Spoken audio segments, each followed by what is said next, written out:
Ladies and gentlemen, start your engines. Someone says, what's the future? Vaughn Coleman. Ladies and gentlemen, welcome.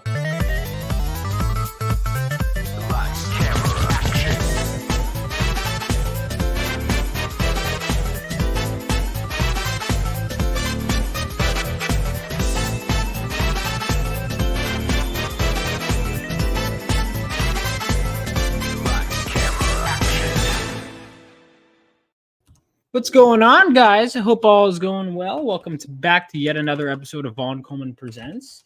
I'm, of course, your host, Vaughn Coleman. And before we get started, before I introduce my guest, I want to talk about myself, as always, and I want to talk about Phenomenova. We are just 4 signups away from being over 700 signups on the Phenomenova mailing list. All you got to do is follow the link. I just put it here. It's also on my link tree. And check it out. Put that email in, and you will be notified on all things Phenomenova. It is looking like it's going to be back from the printer or done printing around October 27th and then shipped out in November is my hope. That is my hope. And, you know, we just got to make sure we do everything we can to get it in backers' hands. And issue 2 is in production. So if that sounds interesting to you, definitely make sure you're signed up. Everything is under production. And that's not all. That's not all. We also have some really cool stuff going on. I have another mailing list because the first one worked out so well. I figured let's make another. If you guys are a fan of horror, it is Spooktober. Make sure you go ahead and join the mailing list for Reapers in Pursuit.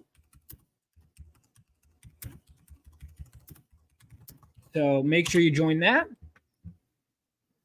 And on top of that, make sure you do the submission form for Reapers in Pursuit. Reapers in Pursuit is, for those of you that don't know, basically a horror anthology stories. You can also submit original art pieces, all kinds of cool stuff. You could sign up for the mailing list if you just want to be kept up to date. But if you are a writer or an artist and you want to submit anything, whether it's a short story or a poem, all you got to do is go here and submit. You could type in your stuff, get it in there. You have until Valentine's Day to do it. I want to write a story. I might do some writing tonight. We will see. But without further ado, let's go ahead and bring in our guest today. Please welcome Nick from the Phoenix Press. How's it going, man? Fine and dandy like sour candy. That's good to hear. That's good to hear. So I've been seeing your stuff for a while. You promote a lot. I always had wanted to get in touch with you, and I'm glad this is finally happening, man. Glad. Yes, I'm glad to be here. So you've been doing great yourself, dude.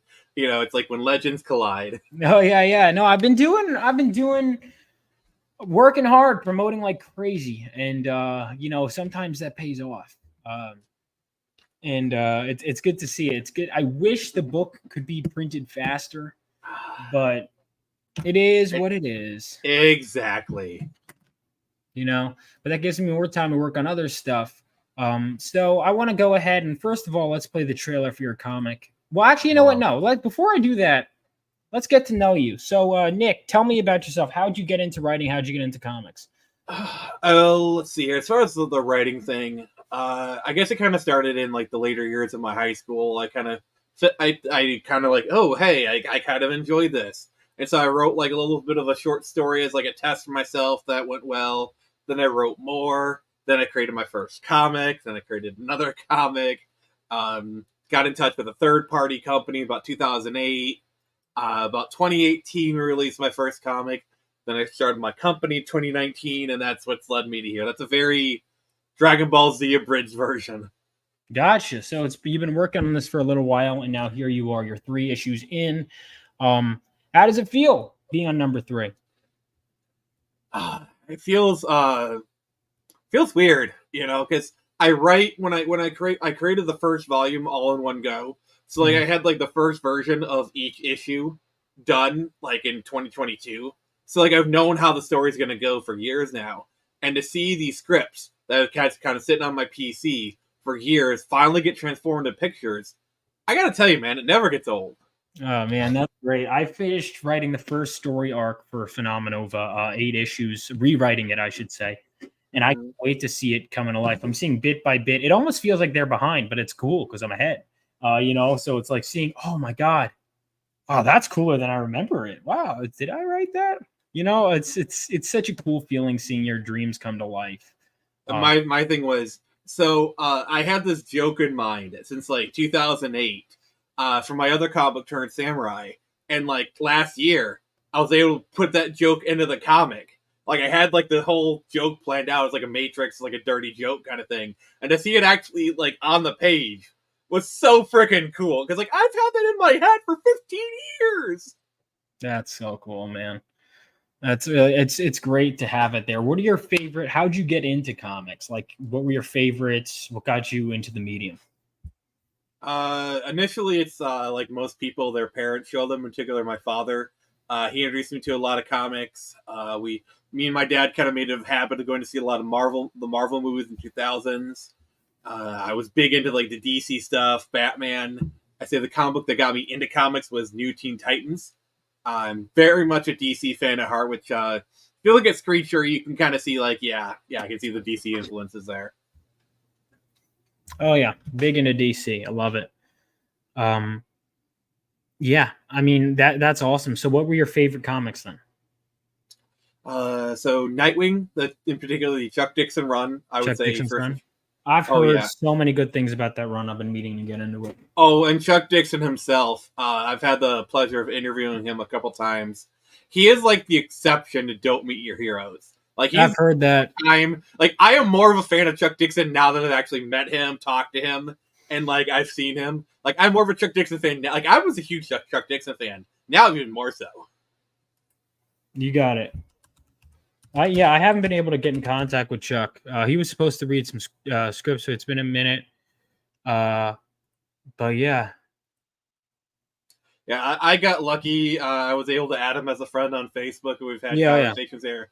You know, like people who are dogging on Facebook, you can still make connections on Facebook. It's might be a lot harder, but I have made connections on Facebook. So Oh yeah, no, I get it. Um, Hang on, sorry, 1 second. That reminded me I had to send a message. it's okay.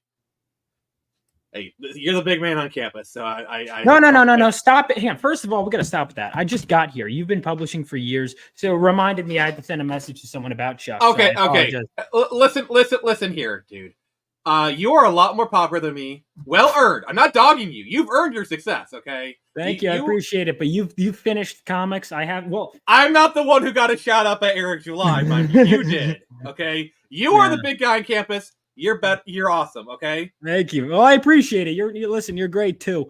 No, this is not me hating her either. I'm just stating facts here. I'm not even like it is what it is. I'm just happy to be here. Well, thank you. I'm happy to have you here, man. So you said Chuck Dixon's Nightwing run. I still have to interview Chuck. I worked on Hunter Ninja Bear with him, but I never worked. I would give my editor notes to the guys who ran the book, and they'd give them to Chuck. So I never directly interacted with Chuck. He's a really nice guy. I have heard nothing but good things about Chuck. That he's Don, good man.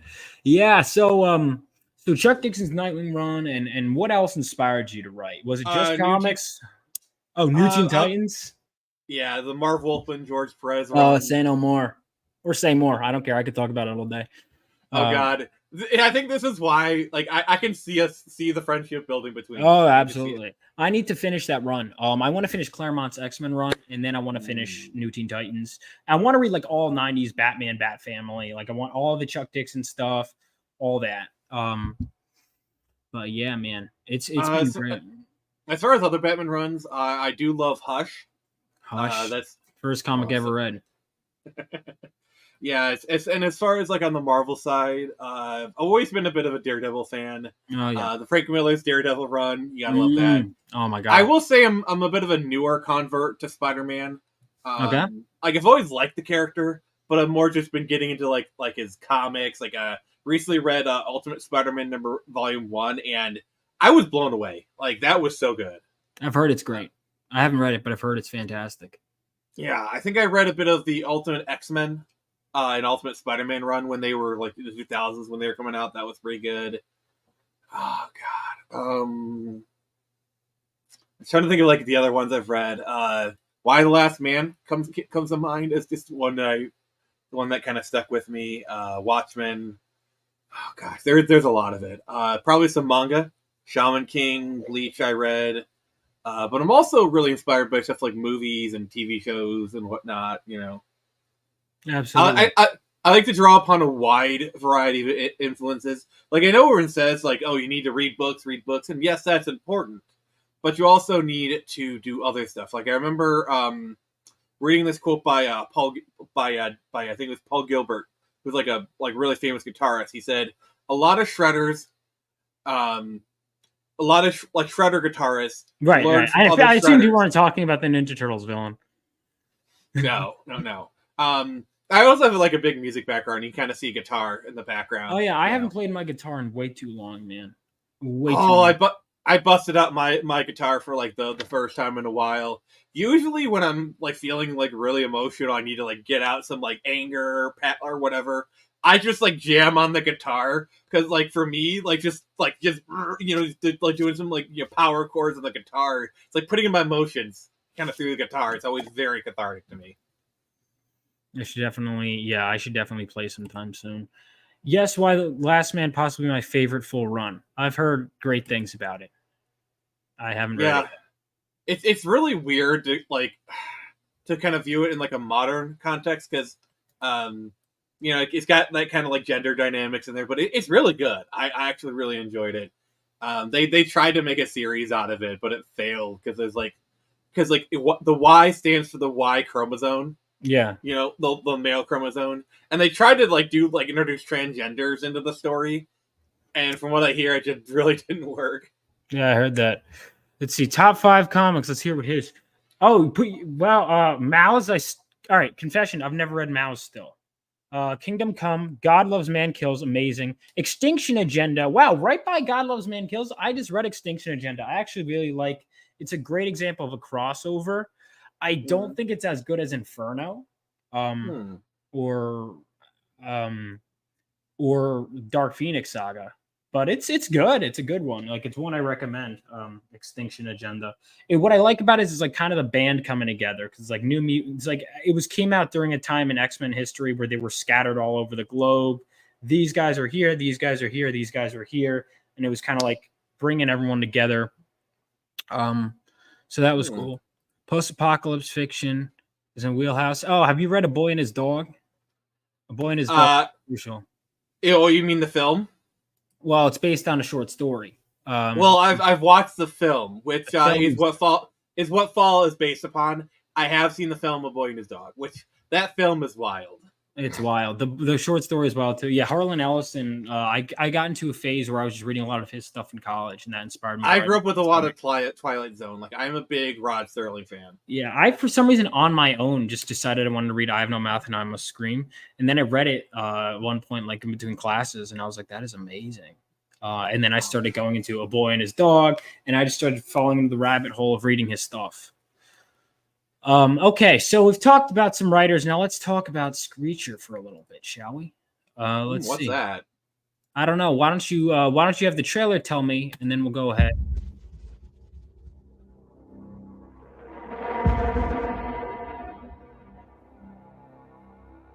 My name is Avery Fletcher. And my mission has become me.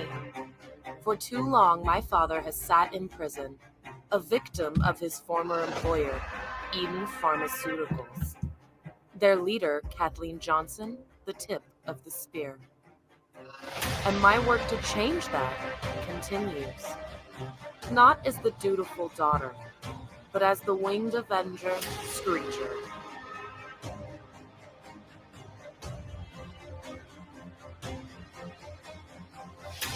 I have invaded their home, looted their caches, and now I have come close to their source. But like Icarus before me, have I flown too close to the sun?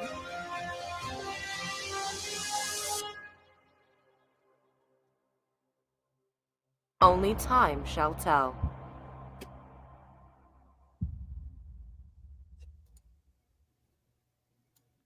I like it. I like it. So, well, I have to pull it up on Kickstarter in a different tab. It's just a thing on my internet. So while that is happening, tell everyone about the book.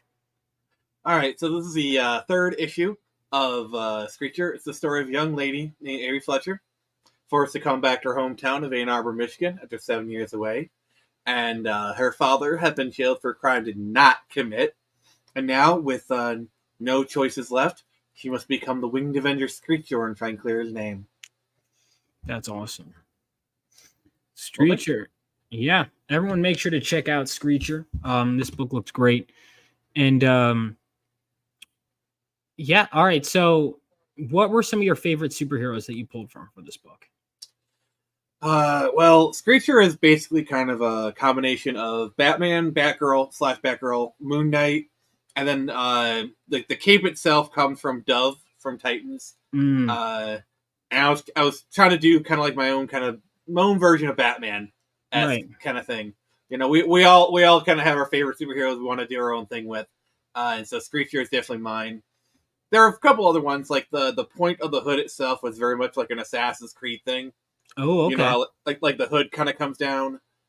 Some people pointed out that it's very Raven-like.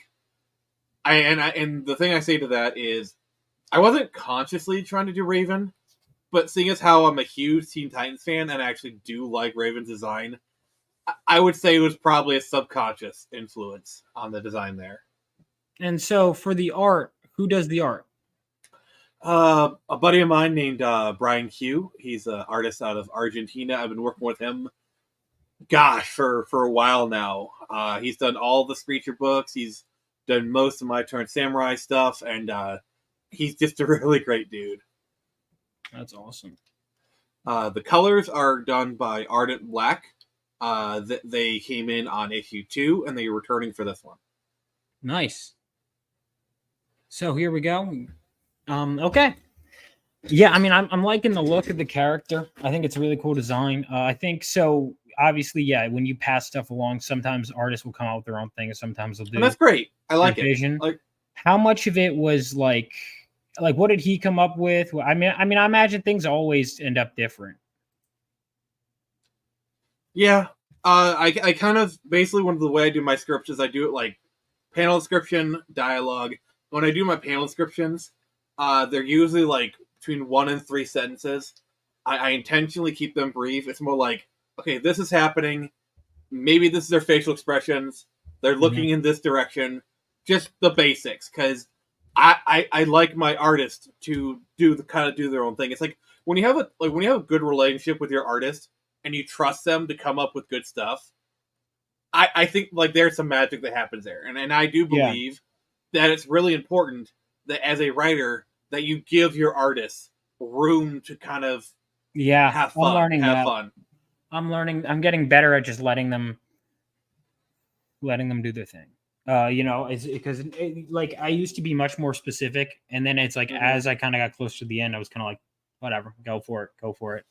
Oh yeah, and it's been working out. And I think it reflects in how I write my scripts now. Now that I kind of know my artist, I don't have to worry about every little thing. Yeah, and knowing your artist, and this is where like continued collaboration. Like I think every creator needs to have like a stable creators that they work with a lot. I'm not saying like, oh, I'm hiring you to work for my company. It's like, oh, I've hired you 5 times already. We already have this established working relationship, so I know how this is going to go. I think it's really important for creators. Yeah, and you keep them employed too. Like I want to keep hiring my artist. I'm like, I want to keep working with me, pal. We'll make something happen. Yeah, same thing with Brian. I respect him as a man. I respect him as an artist. We've worked together for years. We know each other. We know how to interact. And honestly, I like him as a person, and I want to see him employed. Dude, artists are bullshit. You got to listen. Sometimes.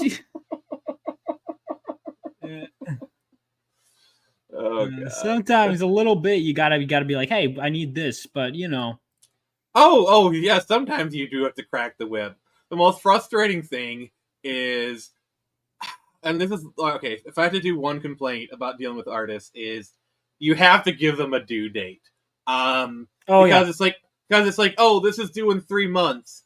As long as you have it done by that, I don't care. You think, oh, I'm being cool. Like, I'm not trying to breathe down their neck. And then 3 No. months later, it's like 2 weeks before. It's like, hey, I haven't started on the 15-page order yet. Yeah, no. That's I kind of realized that's why issue 2 had like a stricter turning around. We're turning around.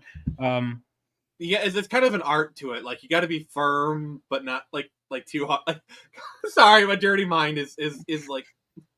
No, I get it. Absolutely. You got to be really on. You got to slap them around, but not enough to leave a mark. Ooh, I'm gonna steal that. Well, here's the thing: I bruise very easily because I'm very Irish. So like it's slicing like that's gonna be red for a little bit, just that little hit, right? Like it, it's how it is when you're this white. Hold me gently. All right, Don says so. Don's doing. I'll announce it. Don's doing a cover for issue 2. I was originally only going to do 3, but you know what? For Don, I'm doing 4. He's going to get it by 2028. Perfect. That's exactly. He's actually doing a cover for me right now too, and nice. may I say, it's coming along very well. It's coming along very well. Like I was actually going to hire. See it in 4 years, Don. See it in 4 years. I was going to have Don do the cover for Screecher issue 4, but then he kind of like put out like a deal there. Oh yeah, I capitalized on it too. I did too, and I was like, well, I was going to hire you anyway. This is just too good of a deal to pass up, so. He's working on it. Yeah, I've wanted to because his art piece was so good for my fan art. Yeah. And I love talking to him. And being personable, I will say, I understand that a lot of artists are introverts and whatever. That's fine. But having a personal relationship with my artist or even just talking it out. Like if you watch my interview with my artist, we're talking like pals. Like I love Phil. Like he's great and that kind of stuff. It's AI. Aw, man. I knew it. Oh man.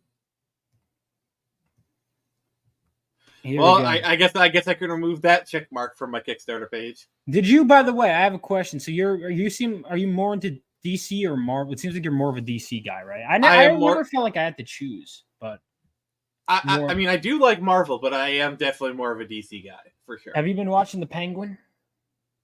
No. I like it. It's good, man. It's really good. I hear that a lot. I need to check it out. I was a big fan of it. Yeah, I will say because I remember my trainer when I was at the gym today he was like, "Hey, what's the Penguin's origin story?" And I kind of drew a blank because it's changed so many times, And it's like I guess this one, if anything, isn't that faithful when you think about it because the Penguin he's supposed to be like an aristocrat, and this guy is not an aristocrat. They're basically doing the Sopranos, but Penguin. The thing that ticked me off is like, oh, we changed his name to Oz Cobb. That I hated. That is like a full point off the show because if it's like not a nickname, then it's a full point at least, if not 2 points off the show. I get like the whole Cobblepot, like, but like there's a million ways to write around that, Yeah, if they actually changed his name, then I'm not cool with that. Like, if they actually do a reveal to where, like, yeah, he's actually a Cobblepot, he just calls himself Cobb because when he was young, he ran away from his family before he took his name, because he didn't want to be a trust fund kid or whatever. Like, okay, then that would be a good reveal. Like, okay, you guys pulled the wool over our eyes, good job. And this is not a sarcastic one. Like, that would actually be a good story, but they're not doing that. I think it's good. Just glad they didn't have Morgan Freeman narrate it. That would have been an interesting call. Yeah, no, I'm in total agreement. I don't like when they're like trying to avoid it. It's like when Arrow, they were like, I was like, dude, just call him Green Arrow. He's wearing green. He's wearing green. It's the problem I have with a lot of like modern media. It's like the guys. This is not the early 2000s anymore. We don't need to run from the ridiculous. Like Deadpool understood it. Deadpool embraced the ridiculousness of superheroes, and look how much money it made. Yeah, it's almost like you can do it. Like one of the selling points of the movie is they put Wolverine in the suit, and they actually did it. Yeah, they did it. That's right. Oh yeah. So this is why I do what I do, because I want to bring the fun back into comics. I want to do like a nice, fun comic. It's a bit of it's in all ages, and it's true all ages. Because So many people think all ages like, oh, it's just for kids. No, I'm talking 90s all ages. You know, stuff like BTAS, Gargoyles, like a lot of those cartoons that were truly all ages, where appropriate for kids, but the adults could get enjoyment out of them as well. And the thing that I always notice, if you ever go watch like the behind the scenes of those, the thing that they always say is, "We didn't talk down to kids." Yes. Yeah, you're right. I hear that a lot. I do hear that a lot. The most successful the most successful kids cartoons, they always say that. They treat the kids like they're actual people and not like a caricature kind of thing. Absolutely, dude. And I'm saying if I can get Screecher to be in the same conversation as those shows, then I will have done my job. That's awesome. So how long is your first story arc going to be? And is it going to be the full story, or? It's going to be just kind of the first volume is 4 issues. Okay. This is kind of meant to be more of an ongoing, but more told in like story arcs kind of thing. Right. But yeah, volume 1 is 4 issues, and that's going to be coming out next year. That's awesome. So that is, and this is how many pages per issue? 24? 24. This one's 24. Some of the early issues were like 22, 20. I may be expanding on those for the trade, but you know that's a little bit down the line. Cool. This one is 24 pages though. I'm liking it. I'm liking the look.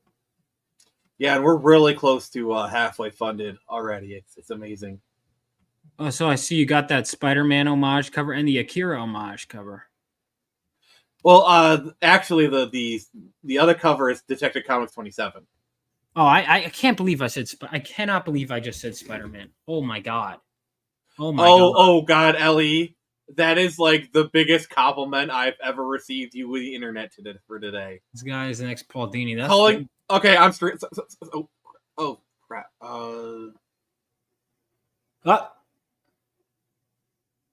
What he got so excited he had to tweet about it, I guess. Okay, well. All right, well, you know what? That does cover for my blunder. Just now. You get a little excited? You hit something? Yeah, I meant to hit the screenshot button. Yeah, I wanted to screen capture. I hit F12 and it just my browsers went good. Yeah, I think I This is a great homage to Detective 27. I cannot believe. All right, yeah, no, I mean, I immediately, this one jumps out. Who did the art on this one? That would be an artist I've worked with called Princess Sparkle Krogan. I just call him like Princess Krogan, them, you know, whatever. They did an alt cover for issue 2, and it came out really well. And they agreed to work on this again. That's awesome. Okay. And we got, of course, the Akira.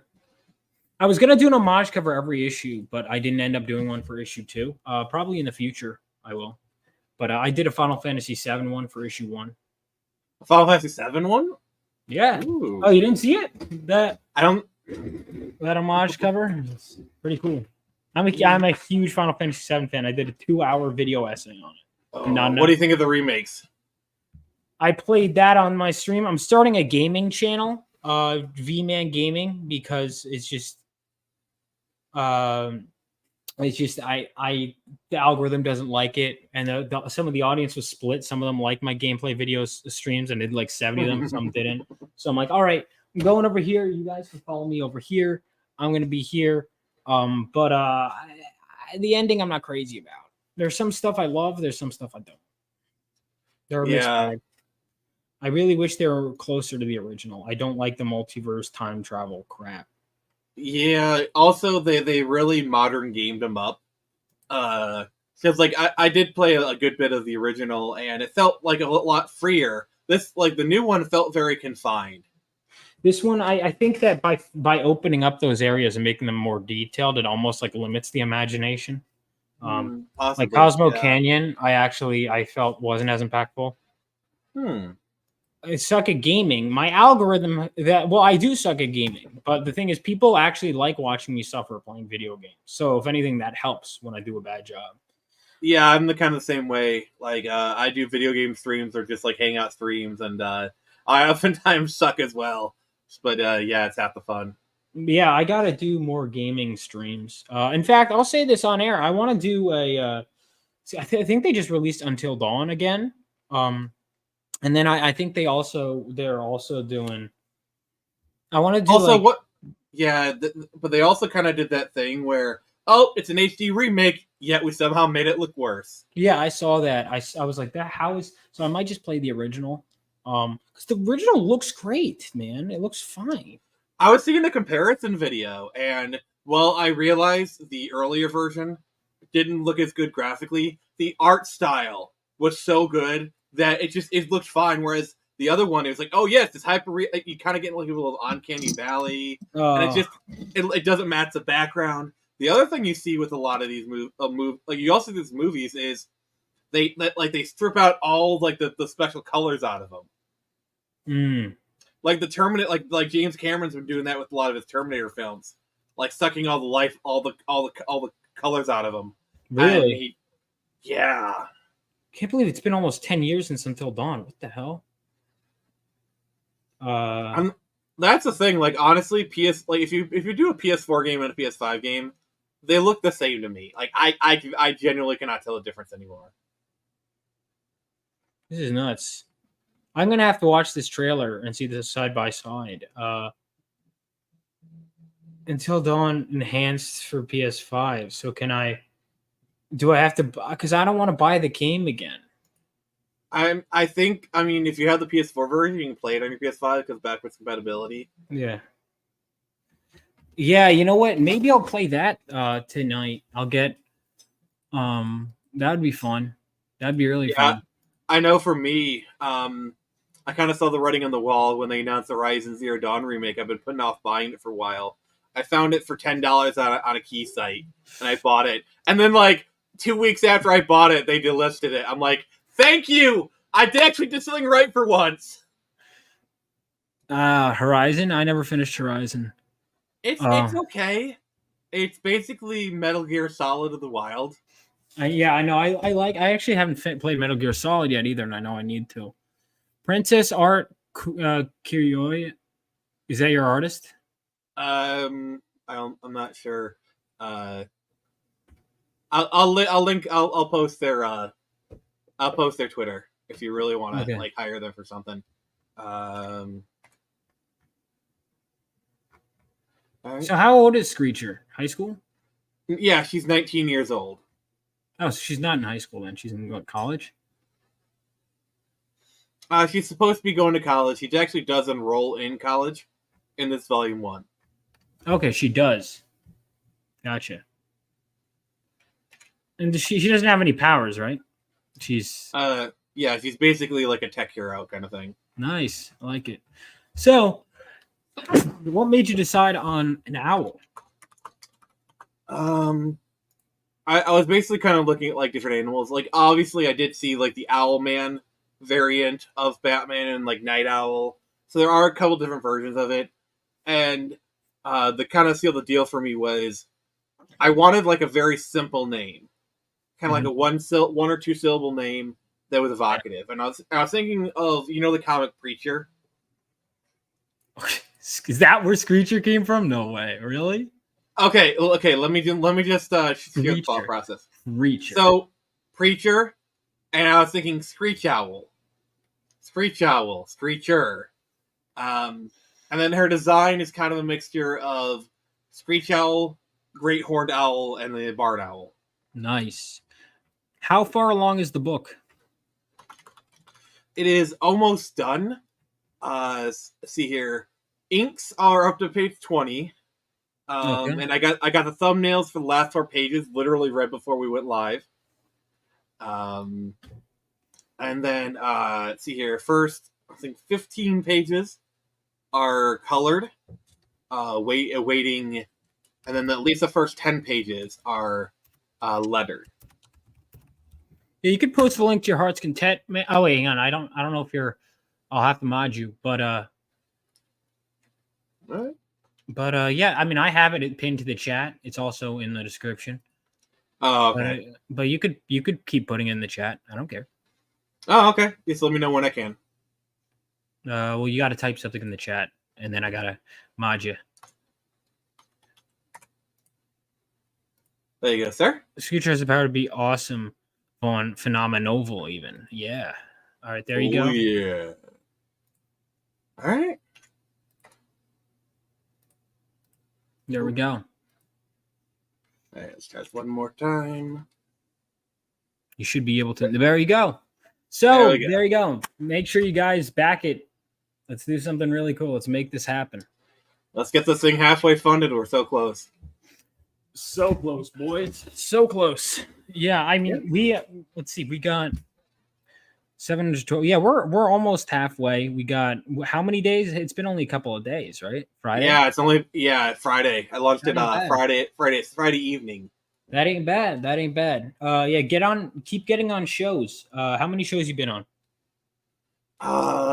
Like 2 so far. I got basically at least one scheduled every day for the rest of this week.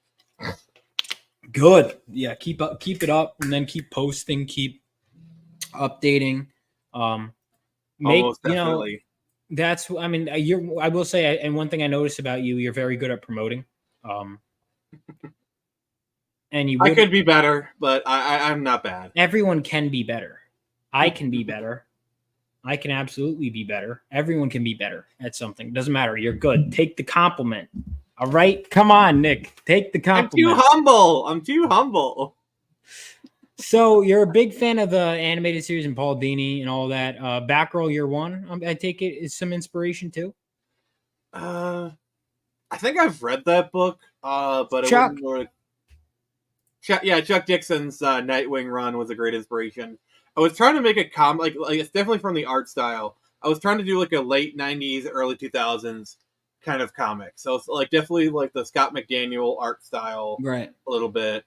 So it's a little cartoony, which I like. It's nice. It looks different. That's what I will say. It doesn't look like every other book.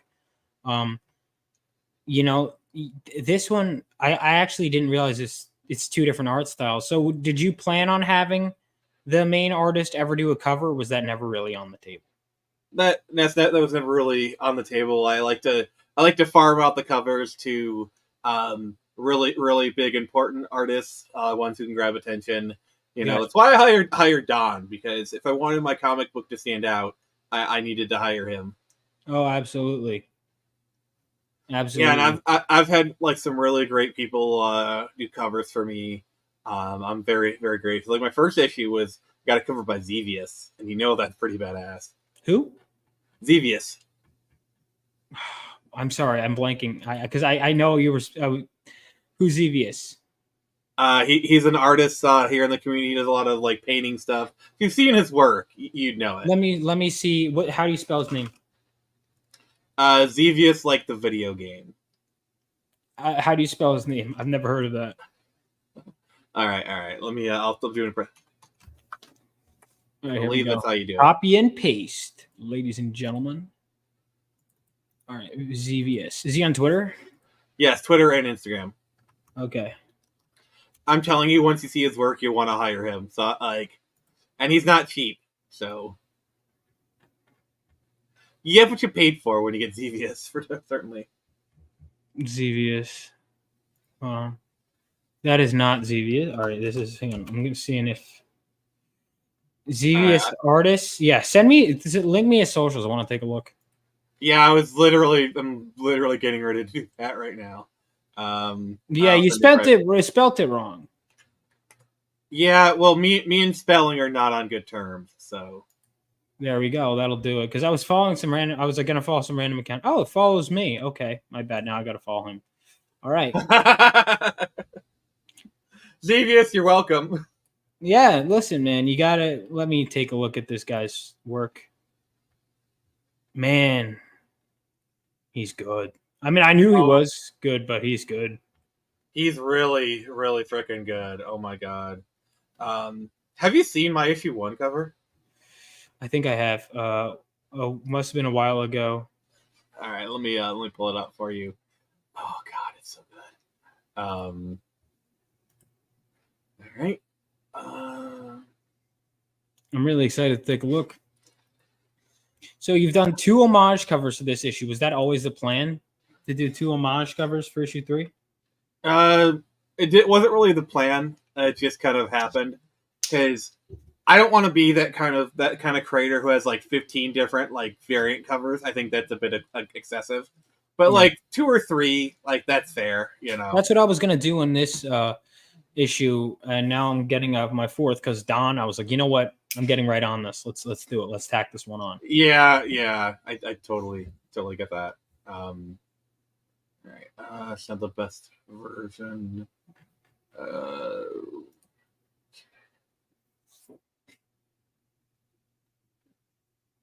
Send it. All right. Oh no, I'm gonna screen share. Okay, cool. Let's see it. Yeah, I do remember seeing that. That looks good. Yeah, that's the Xevious as issue 1. So let me ask you a question. So you're doing a superhero story. What about superheroes do you gravitate to most? For me, it's the aspirationalness of it. I tend to gravitate more towards like street level heroes.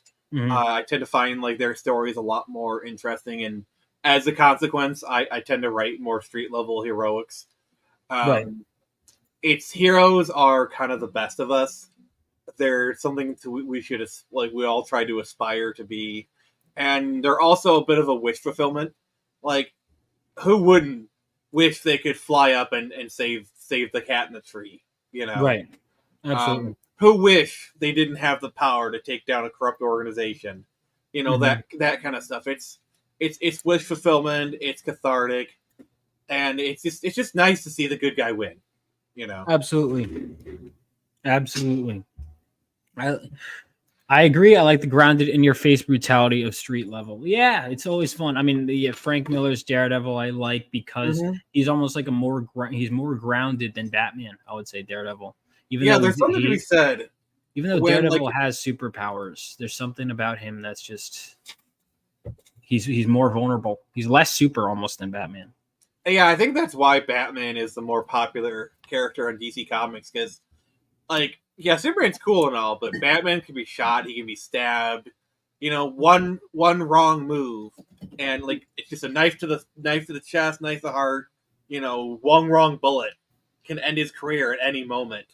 And there's a certain bravery in that, knowing at any second, all it takes is turning your head the wrong way, and your life could be over.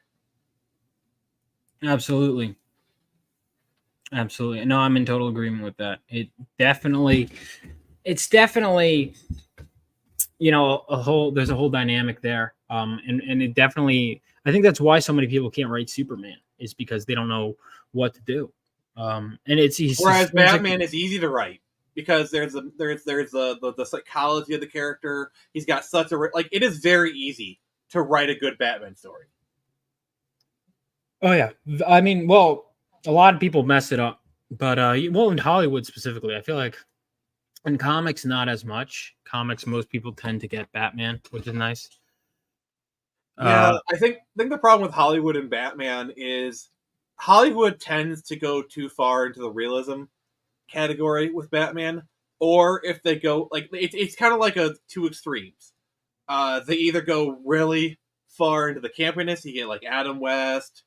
I love Burton, but they're definitely in that kind of camp, or even the Schumacher era, or they swing too much towards the realistic. Yeah. There's like a middle ground with Batman that I like.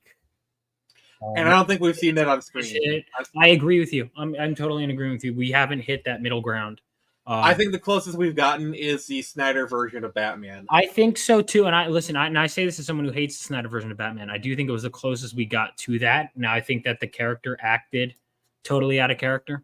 I think he was just, to me, that character just isn't Batman. Like he tries to kill Superman with this. I could go forever. My thing is, look at him just in ZSJL. The Batman in that one, that is like the middle ground Batman, in my opinion. I mean, maybe I was just so bored during that movie. 4 hours. I like Snyder. Why does he go through the city in slow motion to get coffee in a Justice League movie? Like, come on. See, my thing is, I like Snyder, but he does tend to get a bit excessive. And also, let's not put Green Lantern in the Justice League movie. Let's not do that. We're fighting an intergalactic threat, but we're not going to have a Green Lantern on our side. Are you kidding me? I will say that was more of a studio decision because, from what I understand, Martian Manhunter was a replacement for Green Lantern. But I hate the studio logic. But they're both founding members of the team. Mm-hmm. You can only have one of them? And Cyborg gets in over both Martian Manhunter and Green Lantern. Come on. Hollywood has never been able to understand Green Lantern. Like, that's why they keep talking about doing a Green Lantern film, and they've only really done one, which I'm going to say the Ryan Reynolds one's not it's not the worst film ever. It's like a 5 or 6 out of 10 movie. It's watchable, in my opinion. But, like, Hollywood just doesn't know how to handle Green Lantern.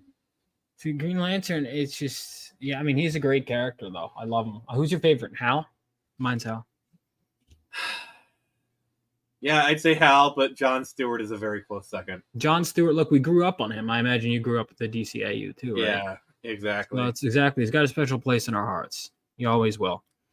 Mm-hmm. So let's go through the tiers. I realize I haven't gone through the tiers. Let's go back and let's share this. And I want you to explain to everyone what exactly are they backing. So we got... Alrighty then. All right, for $5, you can get a digital copy of issue 3 sent directly to your inbox. I'm sorry, I'm just doing like the bad announcer voice. All right, and then what's next? For $20, you can have your pick between the main cover, drawn by Irene Illustrates, which is the best of the Akira slide, or the Princess Krogan cover, which is a homage to Detective Comics 27. Nice. Also just want to note, domestic shipping is free. International shipping is $15. Free? Wow. That's crazy. I got to up my shipping game next time. All right, next goodie bag. All right, so for $30, I have the goodie bag, which includes stickers and a set of 2 trading cards. I'm doing like a full art, kind of like unmasked series kind of thing. It's really sweet. And you also get a physical copy of the comic. Gotcha. And then for catch-up? $50, you get the catch-up tier, which is the first 3 issues of the comic, as well as prints from each of those the covers of each of those comics. Nice. And then you got your special collector's edition. What's that? So it's called the Talent Edition. It's the one I do with all of them, where the cover is spot foil. It's limited to 1 of 25. And so you get the spot foil cover, and you also get your name in the back of the comic. Not just the Talent Edition, but all the editions. That's awesome. Okay, so all these are good picks, man. So yeah, everyone make sure you get it. How is doing a spot foil? Is that a pain? Not really. The way it usually works is with the printer, they make you send a file of the cover, but only the areas that are going to be spot foiled.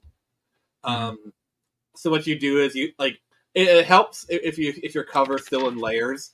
So you just turn off the layers of the ones you aren't going to do, and then the parts that you do, you just kind of fill in as black.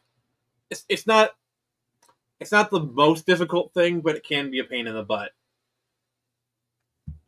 Gotcha. Yeah, I've heard that it can be a pain.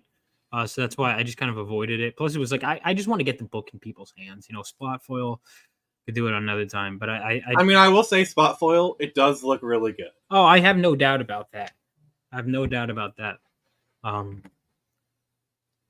But yeah. So there we go. So everyone make sure you get the one you want. It's just $5 digital. If you want this book, that's all you got to spend. Just $5 and you get it digital. Or of course, if you get any of this, you pay a little bit more, but not too much. Now, can you catch up on everything digital?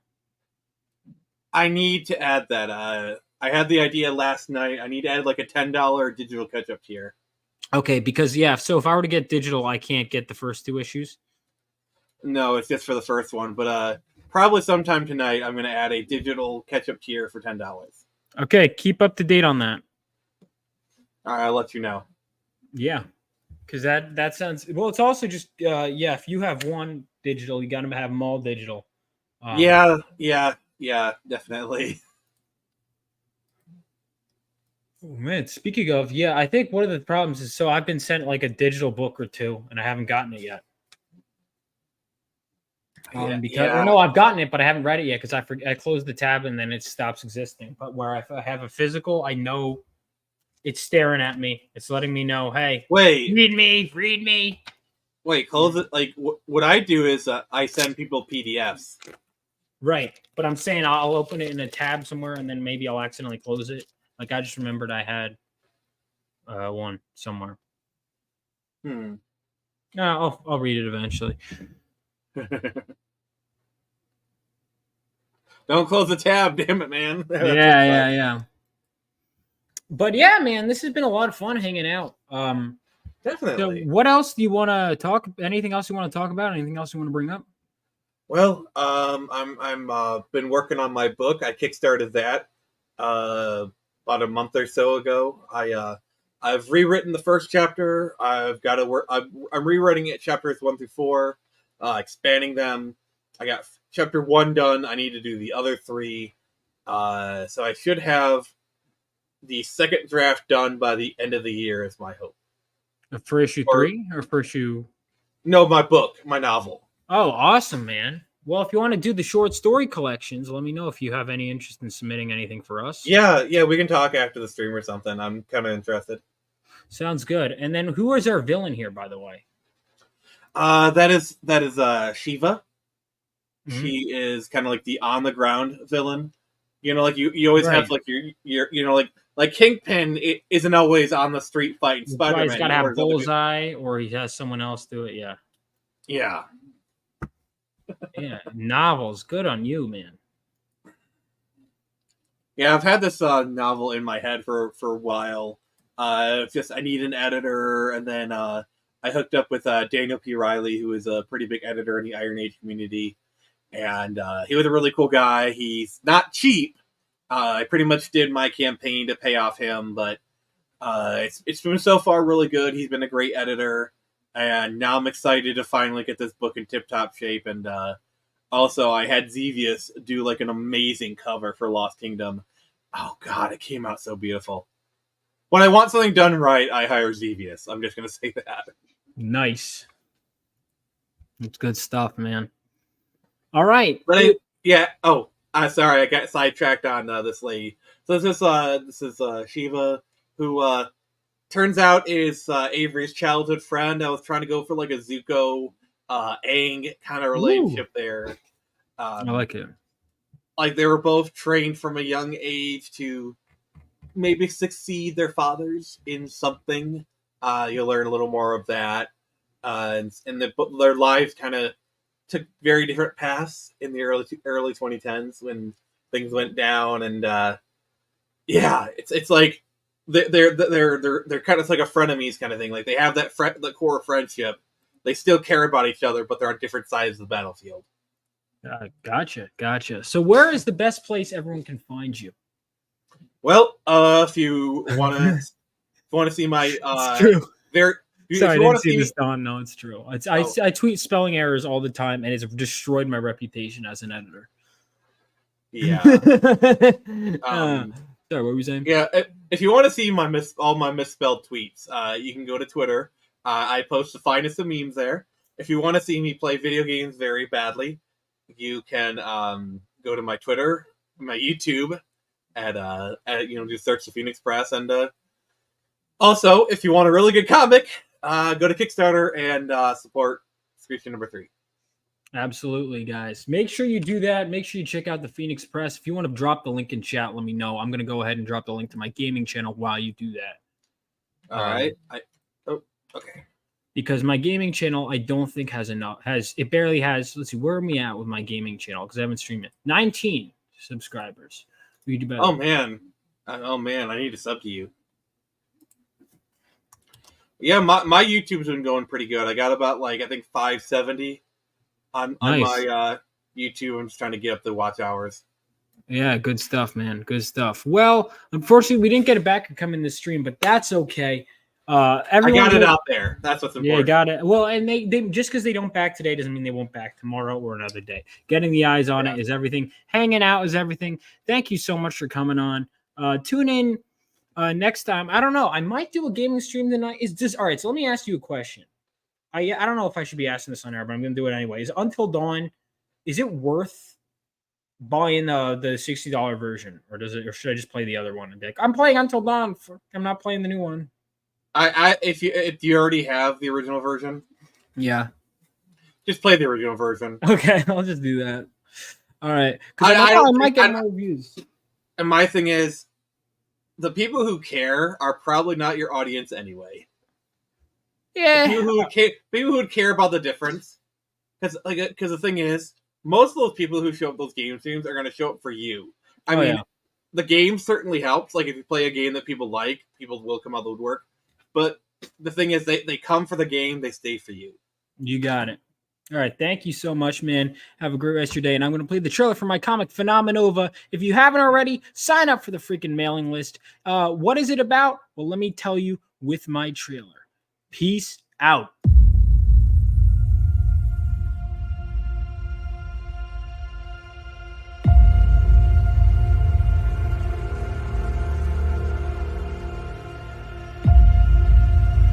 When the whole world was dragged into World War III, brave men like my father fought on the front lines. And they weren't alone. That was 20 years ago. Now it's up to us to carry on their legacy.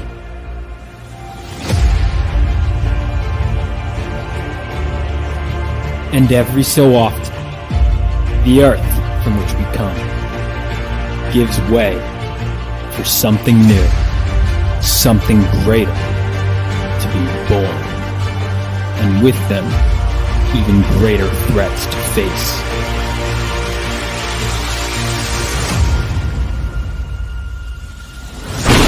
Bring it on!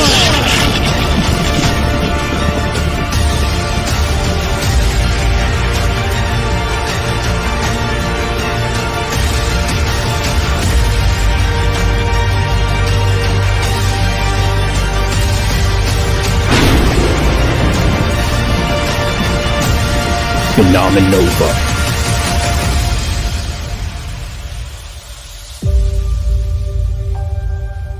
For you, Dad. For you.